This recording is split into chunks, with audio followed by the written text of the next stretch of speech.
Another week, another episode of AD and the MC. Let's jump straight into it. My name is Shura Taft. This is AD. Mark Orville, great to have you with us as usual. And good to see you again, mate. It's a family reunion as it is every week for you at the moment. Your daughter Hannah, welcome to the show. Hello, hello. You're the third and final child of Mark's to be on this show. Maybe not apparently final. the least favourite. Maybe not final though. There could be one or two pop out. Yeah, there's a few in the woodwork. Well, if you are one of Mark's children, you're out there, you want to make contact at angrydad.com.au. No retrospective Get in touch fees. and let us know. No retrospective kids fees will be paid. No, I've left the best till last. I reckon. Yeah, I know. Well, before we do that though, we should address the elephant in the room. So, Mark, you are the elephant in the room. Thanks, Shura. For those who can't see our podcast, if you're listening on iTunes, you're in a sling. I am. And it's not a prop. It's not a prop. It's actually probably one of the most embarrassing moments of my life. Great. And you know, it validates for me. It happened. You're not going to believe this. It happened while I was attempting to exercise. That's already hard to believe. There you go. So you know if what? you'd said to me, I had a 12-pack of wings, and I went for the third wing and I slipped, I'd believe it. Well, there you go. I know, and I'd be happy if that was the way. But no, you know. That's why I won't exercise, because I reckon it's dangerous, and it is. It's proven to validate. Surgery tomorrow. Yeah. I've got to have a pin in my arm. Team Alice Boxing have asked me to get out there a couple of times, and I think there's a subtle message in it. Come out and do some exercise will help you lose some weight.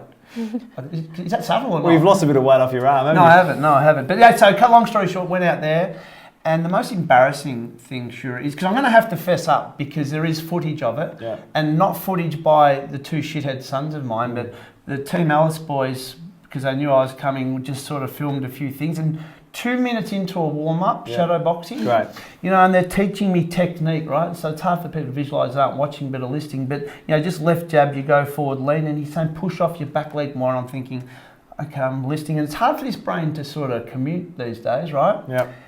Left foot jab, rolled my ankle. Bad ankle, which is still really sore. Foot over, hand down to break the fall, snap my arm at the elbow. So in the warm-up. 2 minutes in.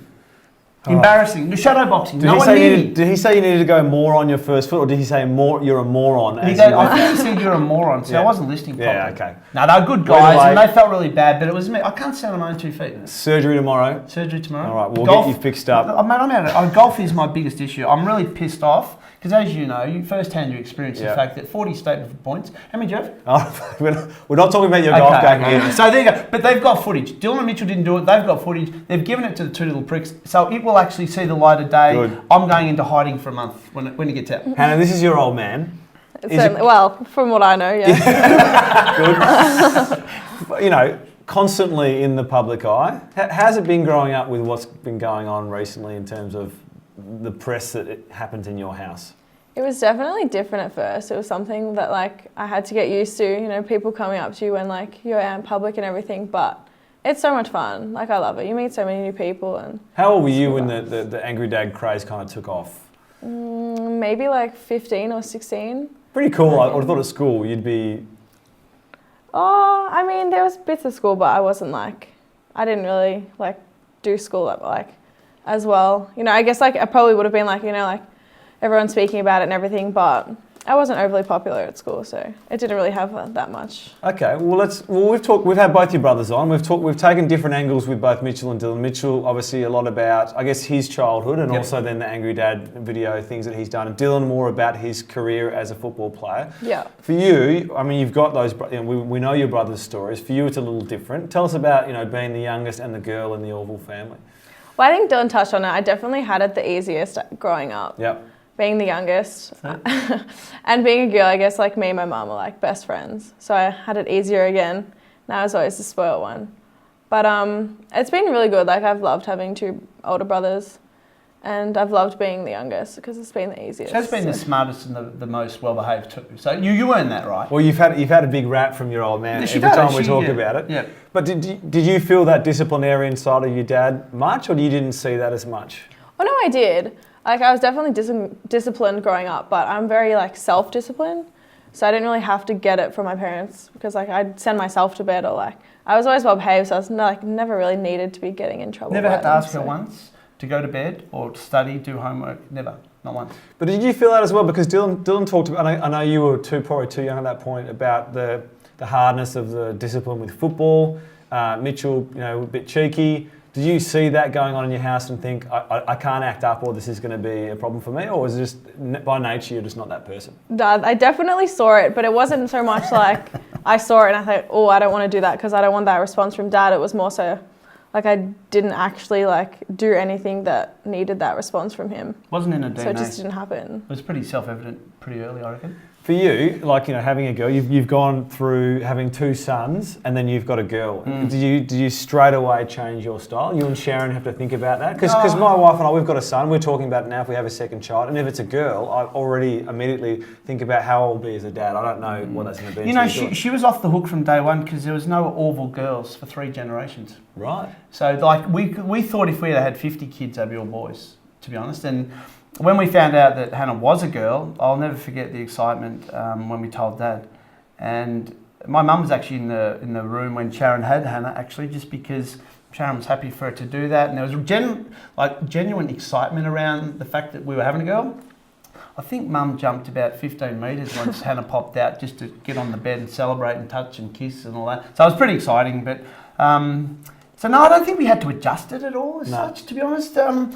It just sort of played out as it does with kids because they're all so different, boy or girl, in terms of personality type. They're good sleepers, they're shit sleepers, they're good eaters, they're messy, this, that and the other, and it's a bit of a blur too in some respects, which is my probably biggest regret with kids is not taking in the moments when they're there because you do forget. Right. You do forget, and it's blink of the eye, they're gone, mate, I'm telling you. And that would be my advice to any parent is take it on board with your kids when they're little and suck it all up and enjoy it because it's gone in a second. And you've openly said, including with Dill, that you probably were a bit hard. I mean, he's the first kid, so you don't really know that then.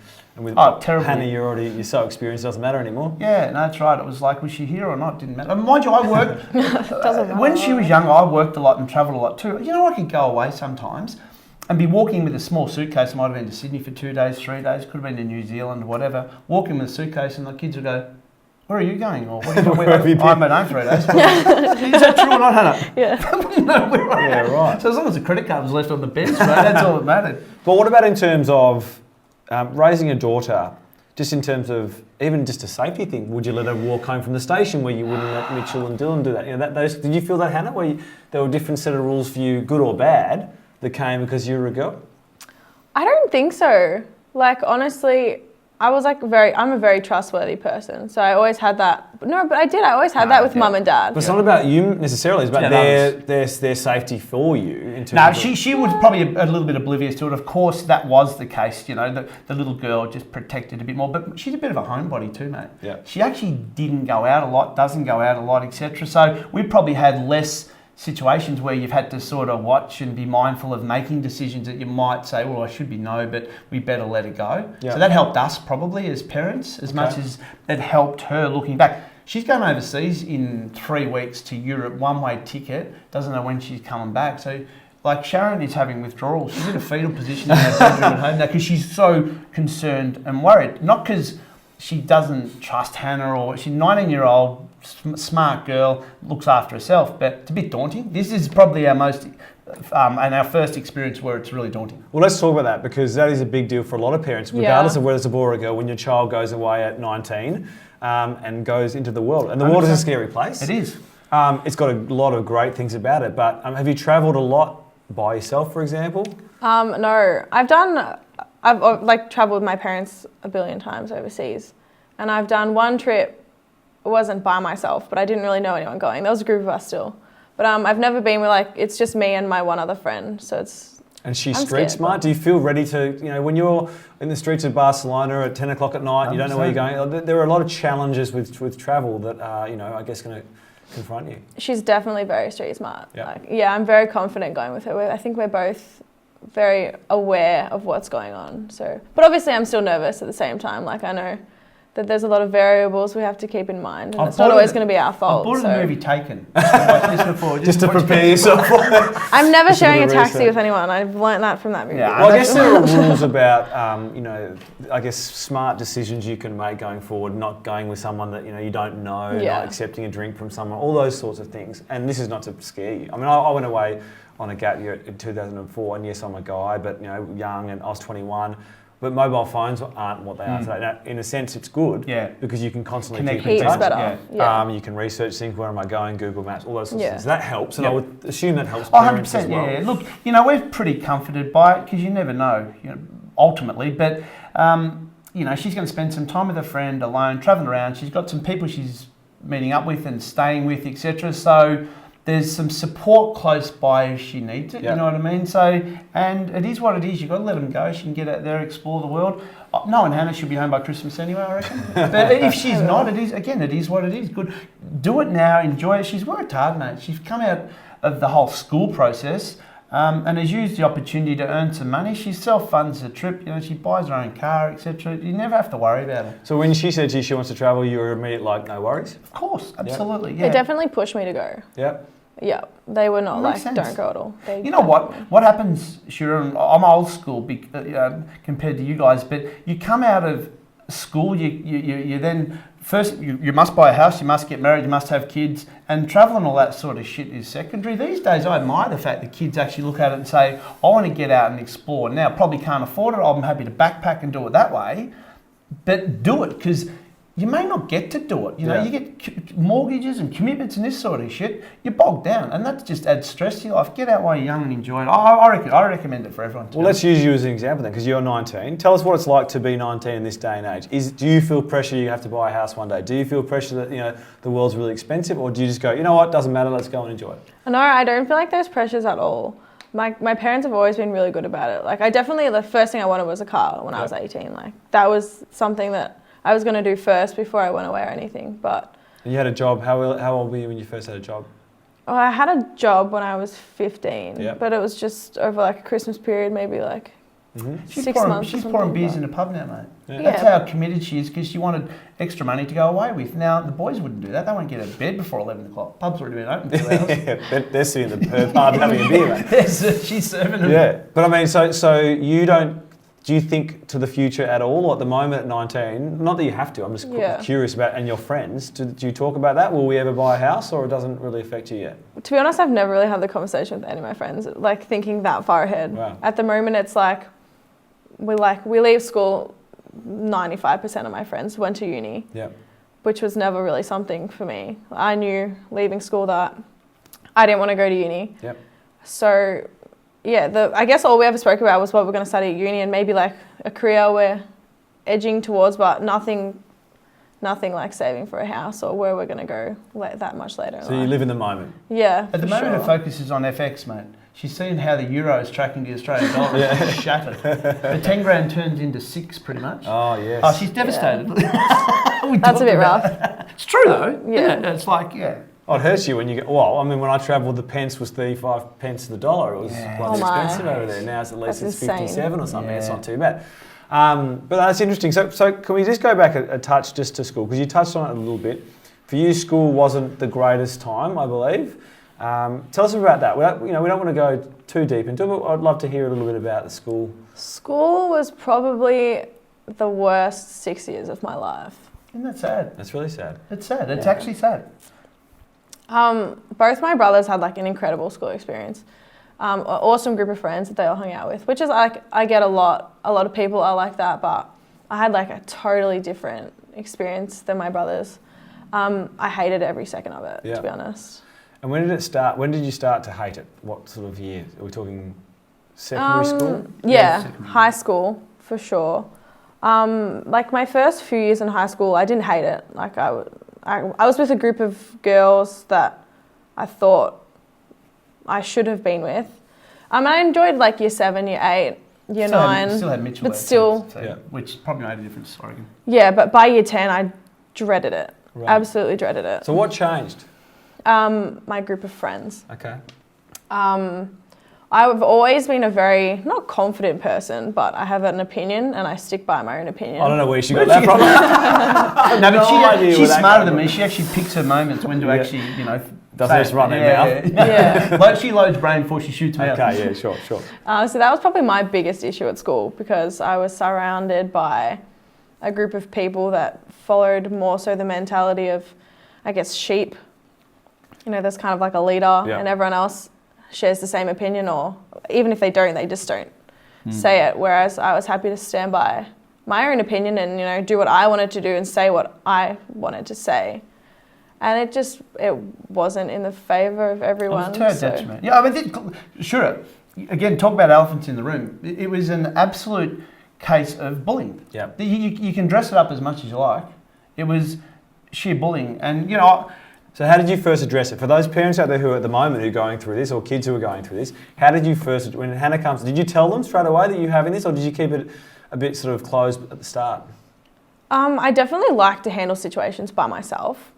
I don't like getting parents and everything involved, but it did get to a point where I knew that although I didn't want to share it with everyone, that I couldn't do it on my own anymore. Yeah. So there is a point where I did explain to mum and dad like what was going on, and because I wanted to move schools and everything, so I couldn't do that by myself. Again, you're investing in private school, and again, this isn't a punt at the specific private school, but maybe it does expose some flaws, you know, in terms of the whole thing. And I think there's been some movement of late in the last 6 months, 12 months to address these types of things. I knew about it, and you know what I'm like. I wanted to take over. So your and control. first emotion was anger? 100%. You know, because I knew the group. Some of them had actually been to our house. A couple of them had been to our house and were so-called friends of Hannah's. Now, genuine friends don't turn and do this sort of shit. So as far as I was concerned, they were absolute bitches. And that's just a father's opinion. No, because, sure, bullying is a serious issue, mate. Yep. And we can look back now and be blessed the fact that Hannah has such a strong personality that she can deal with all that shit herself. But it doesn't make you feel any better as a parent who feels helpless, that's been told to keep out of it and let me deal with it, because that's a long time to be spending at school every day. What's happening, what's going on, and you know, you just never know. And there'd be lots of people out here either watching or listening that can actually relate to this, because people can make wrong decisions as a result of bullying. And these actual bullies out there that do it, they need a fair dinkum kick up the arse because they don't get it, right? And it should never be allowed to happen. And social media and phones and all that shit haven't helped it. Well, it's wrong, mate. I was going to ask about that, because obviously we went to school without those. What was the impact of that? Is it huge? Huge? Yeah, massive. I mean, like my actual time at school, like physically at school, there wasn't a problem. Even I like spent majority of it by myself, right? Which didn't faze me anyway. Sad. Still sad, yeah. It was more so the stuff, you know, once I got home. None of them had the confidence to say to my face, because they knew I'd happily take it and talk back. But it was once I got home, and it was all the social media side, the messages, the photos, the posts. To you, or things you'd see on other people's pages? To me, about me. I had Yep. Instagram accounts like made, the photos posted, and how embarrassing. It's sad. It's actually sad, and it's a massive issue. And you know what? Again, I love the fact that Hannah's been so strong, because I wouldn't be as strong as far as that's concerned. I know the people, I know the parents, and like the parents have attempted to talk to me at some school function. I just turn around and fuck off, not interested. Right. Because I know the parents know what was going on in terms of groups of girls, and it's fucking weak that they don't deal with it. So you reckon it's because it's a lack of accountability, really? It You can is, hide behind this thing 100%. and you can say whatever you want. And the school, did you ever have this feel that school was supporting you at all in this, or was it never really taken to the higher powers? I know I didn't personally take it to the school, but there were numerous occasions the school was well aware of what these people had been doing to myself and other people. Yeah. People had left the school already because of these people. So you'd understand, I mean, and you would see now, and it's so great that you've come out the other side and, you know, you're doing so well, but you would see stories about kids who, you know, make some pretty bad decisions after bullying. I mean, you see now that people are getting to that mindset where they genuinely don't think they belong. And you must understand that. 100% I understand how, like, destroying it can be. Like Dad said, I'm a very strong person, so I didn't get to that point. But I can 110% understand like how they felt and like why they got to that point. What's a fix? In your situation, just specifically, let's take that in isolation. What would be the fix to that? How do you change those? Because these girls are now probably be embarrassed, I would think. Well, a couple have reached out, I think. Well, there you go. And I just said to them, wipe them like a dirty ass. It had nothing to do with them. No, sure. You know what? There's got to be consequences, and that's probably part of your fix. And I'm stealing Hannah's thunder here because, again, I'm really passionate about this because I've seen not only what it does to Hannah, but I get multiple messages from people about different things.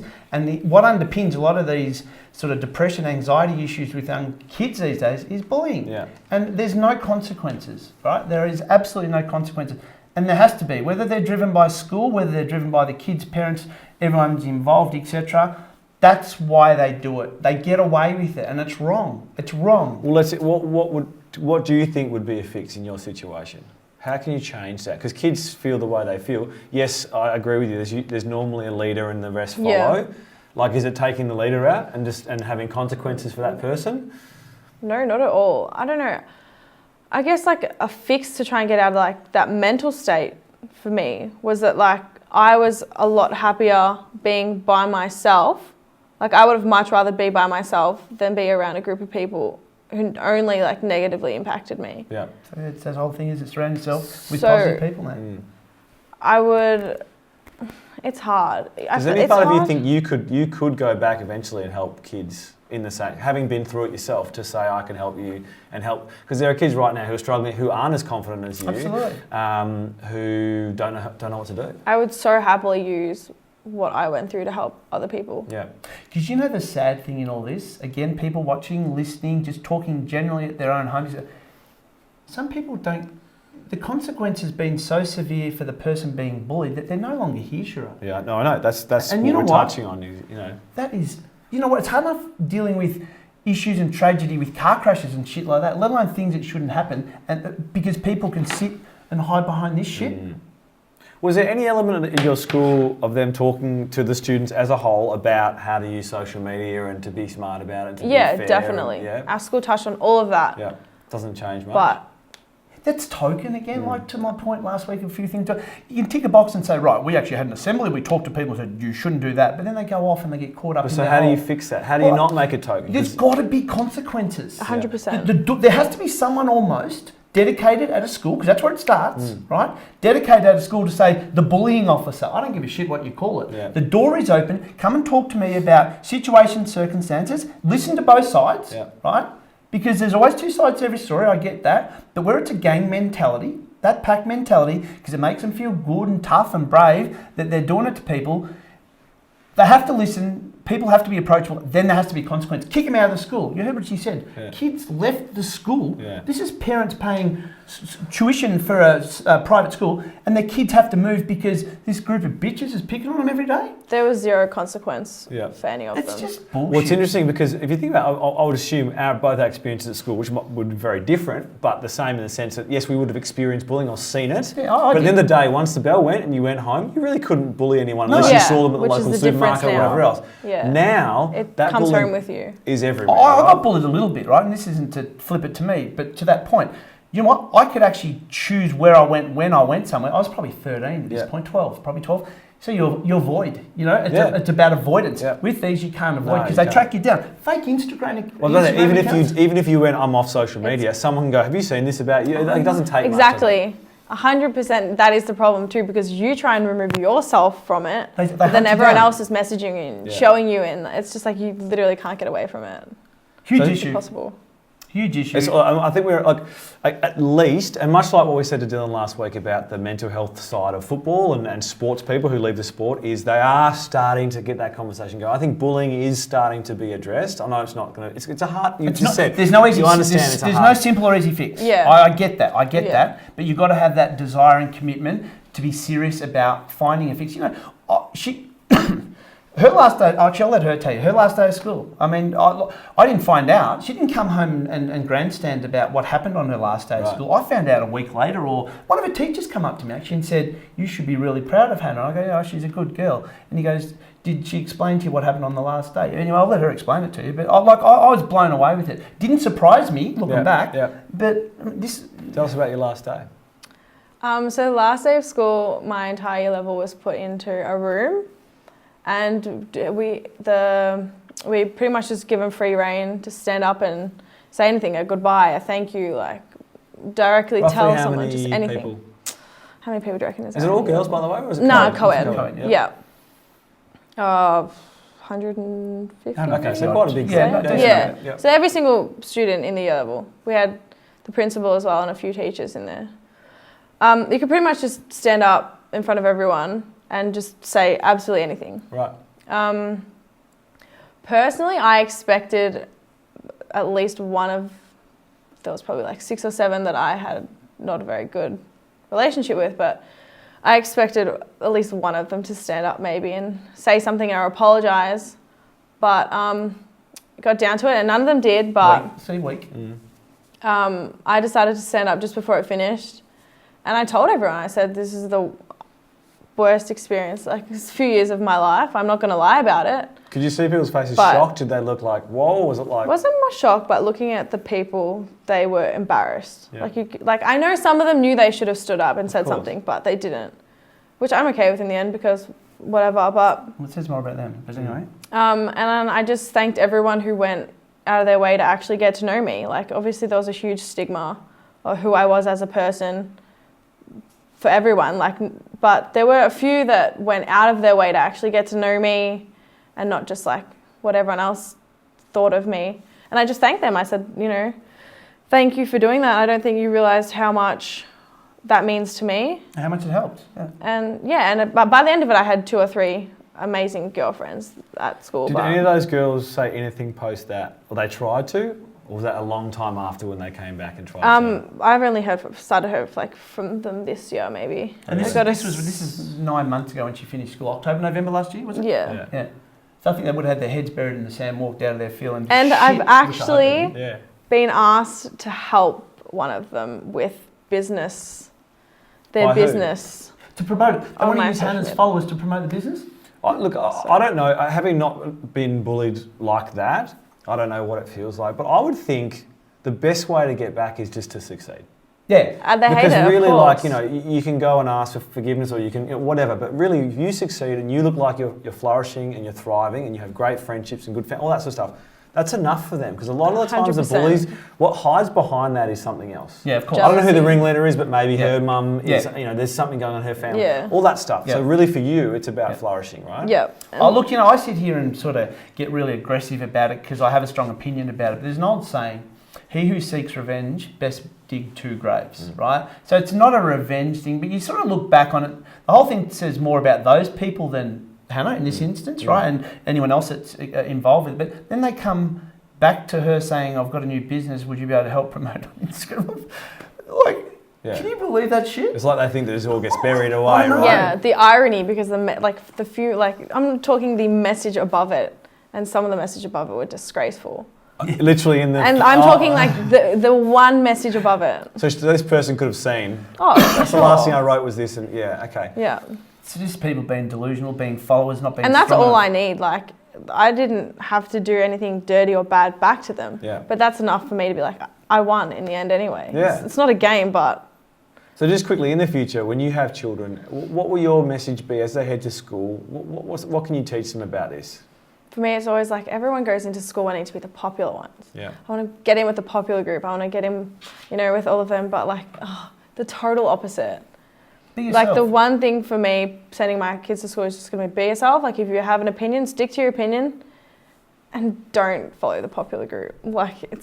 Find people that you actually want to spend time with. Which will And become it's the popular quality. group for you anyway. Yeah, because exactly. Really, it doesn't She's matter. got a great outlook, mate. And again, we were fortunate because she was really honest and trusted Sharon. And then, of course, Sharon brings me in once she can sort of deliver it in a nice way so I don't jump out and want to get in the car and go, that's just, and that's not right. But, So we were lucky because she trusted us and shared with us instead of hiding behind it. That's where we were lucky. And if her kids follow in her footsteps in terms of her values and, what's important to her and all that sort of shit, they'll flourish as well.